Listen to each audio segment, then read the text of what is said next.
अस्सलाम वालेकुम जेमिनाइज, मैं हारिस अज़मी प्रोफेशनल एस्ट्रोलॉजर आपकी खिदमत में हाज़िर हूँ इस हफ्ते की एस्ट्रोलॉजिकल रिसर्चेज़ लेकर। ये जो इस वीडियो में रिसर्चेज़ देने वाला हूँ ये 1 नवंबर से 7 नवंबर को नवंबर तक की जो 7-8 दिन आएंगे उनमें जो एस्ट्रोलॉजिकल इवेंट्स हैं उनके हवाले से इस वीडियो में ज़िक्र करूँगा। ये वीडियो आपको 30 अक्टूबर से पहले ही मिल जाएगी, जबकि जो इन 7 दिनों में आप पर गहरा इम्पैक्ट आने वाला है वो मार्स की वजह से आने वाला है। मार्स रेट्रोग्रेड होगा 30 अक्टूबर को और उसकी रेट्रोग्रेशन आपके लिए किस तरह आपका टाइम बिहेवियर थोड़ा कमज़ोर करेगी वो तफसील अभी बयान करूँगा। एंड दूसरा 8 नवंबर को चांद ग्रहण होगा। उस चांद ग्रहण पर मैं इसलिए ज़्यादा तफसील बयान नहीं करता क्योंकि उसके लिए मैंने एक अलग प्रॉपर वीडियो बना दी है, नीचे डिस्क्रिप्शन में उसका लिंक दे दूंगा, आप एक नज़र उसे भी देख लीजिएगा। अब जिक्र करते हैं आपके रूलिंग प्लैनेट का। Mercury is in 6th angle with सन।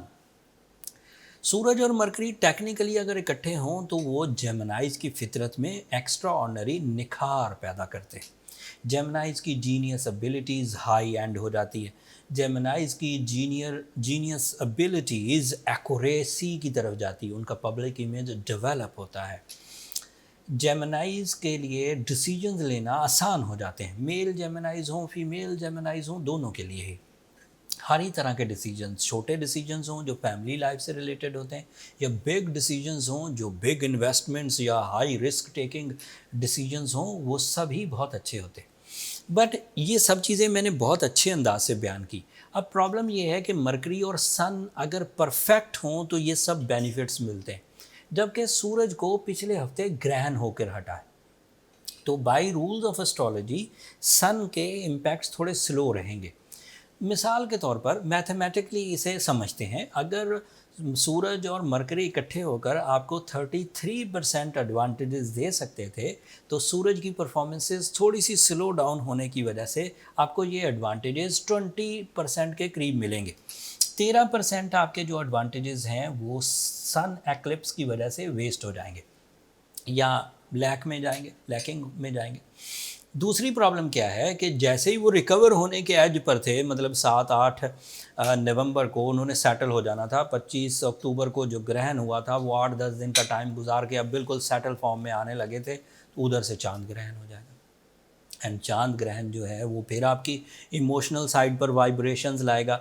चांद आपके लिए उस दिन होगा 12th एंगल पर, जिस दिन उसे ग्रहण लगेगा तो ऑपोजिशन लोगों की तरफ से मिलने लग जाएगी, आपके बिलीव्स शेक होने लगेंगे, आपका कॉन्फिडेंट होने के बावजूद आपको कई अपने रूल्स बदलने पड़ेंगे, आपको अपने लाइफ स्टाइल में चेंजेस फील होंगी, आपको अपने सोचने समझने की सलाहियत में कमज़ोरी महसूस होगी, माइंड एब्सेंट रहेगा, फॉगी सा, नॉन डिसाइसिव सा। These are the possibilities. But ये सारी चीज़ें होंगी थोड़े से टाइम के लिए, ये परमानेंट डैमेज नहीं है कि आपकी आदतें बदल जाएंगी, ज़िंदगी में कोई भौचाल आ जाएगा। लेकिन 8-10 दिन पेन तो देगा, 8-10 दिन दिलचस्पियों में कमी तो आएगी, 8-10 दिन आपके बिलीव्स तो शेक होंगे, 8-10 दिन आपका कॉन्फिडेंस तो वीक होगा, 8-10 दिन के लिए आपको कुछ तो कमज़ोरी महसूस होगी जो आपके लिए एक्स्ट्रा सेंसिटिव पोटेंशियल्स लाएगी। और वो जो सेंसिटिविटीज़ हैं वो आपकी परफॉर्मेंसेस को डल कर सकती हैं, आपके रिवॉर्ड्स को डल कर सकती हैं, आपके रोमांस को डल कर सकती हैं, आपकी लव लाइफ में ट्रबल्स ला सकती हैं, आपकी नेचुरल एबिलिटीज़ नॉन प्रॉफिटेबल हो सकती है। ये सब सिचुएशंस को आपको समझ कर डिसीजंस लेने। जितनी इन्फॉर्मेशन दे रहा हूँ, इस इन्फॉर्मेशन देने का मतलब ये है कि एट दी एंड आप अवेयर हो जाएं कि time is not supports you and उसकी वजह से ये ट्रबल्स सामने आ सकती। एंड आखिर पर ये बात भी जहन में रखिए कि इन सब चीज़ों का सलूशन बहुत इजी है, इन सब चीज़ों को बहुत आसानी से हल किया जा सकता है। वो रेमेडी मैं एंड पर दे दूंगा। अदरवाइज़ देखिए, मार्स की रेट्रोग्रेशन 30 अक्टूबर को आपके फर्स्ट एंगल पर होगी, sorry, Mars in your first angle, और वो आपके 6th एंगल का रिप्रेजेंटेटिव है, 11th एंगल का रिप्रेजेंटेटिव है। फर्स्ट एंगल पर मार्स को रेट्रोग्रेशन हुई, 6th एंगल भी कमज़ोर पड़ेगा, 11th एंगल भी कमज़ोर पड़ेगा। इन तीनों कमज़ोरियों से आपको नबर्द आज़मा होना है, अपने माइंड से, अपनी प्लानिंग से, अपने अवेलेबल रिसोर्सेज से। हालात कोई बड़े सपोर्टिव नहीं है, लेकिन उसके बावजूद जो जीनियस जेमिनाइज हैं, जिनके अंदर नॉलेज है, जिनके अंदर जज्बात या एक्सपीरियंसेस फुल हैं, वो अपनी सलाहियतों से इन्हें कवर कर जाएंगे।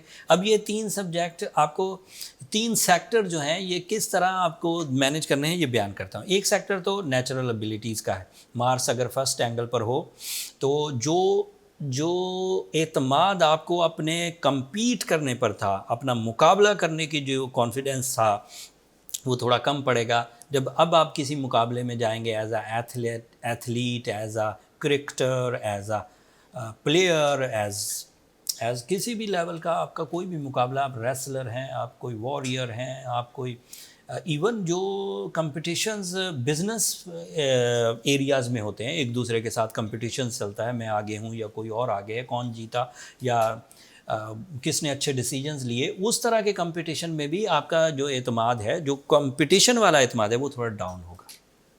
तो आपको उसे बूस्ट अप करना है। मतलब पहले वो नेचुरली बूस्ट अप रहता था, आप कुछ भी नहीं करते थे, मुफ्त में नेचर की तरफ से फ्यूल्स आते थे, मुफ्त में नेचर की तरफ से सपोर्ट आती थी, लकी फैक्टर आते थे, टाइम बिहेवियर्स आते थे, एक्स्ट्रा स्ट्रेंथ आती थी, सो वो आपको कॉन्फिडेंट करती थी। अब वो 70 दिन के लिए अवेलेबल नहीं होगी, 10 जनवरी 2023 तक वो अवेलेबल नहीं है।